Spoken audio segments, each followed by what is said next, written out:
అలిసిపోవద్దు, అయిపోయిందని వెనక్కి తిరగొద్దు. ఆఖరి దాకా పోరాడితేనే ఓటమి కూడా గెలుపవుతుంది.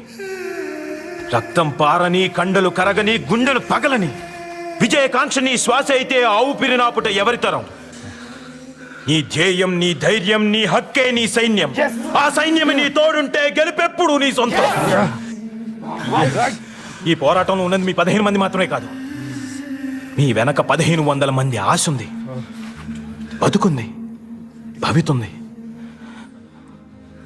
వాళ్ళందరి కోసం గెలవాలి. ఇది మన నేల, మన సొంతం. ఇందులో ప్రతి అంగుళం మనది. గెలుపు ఓటమికి తేడా కూడా ఒక్క అంగుళమే. 1 inch, 1 bloody inch. As a team we fight for that inch. We tear ourselves and everyone around us to pieces for that inch. We claw with our fingernails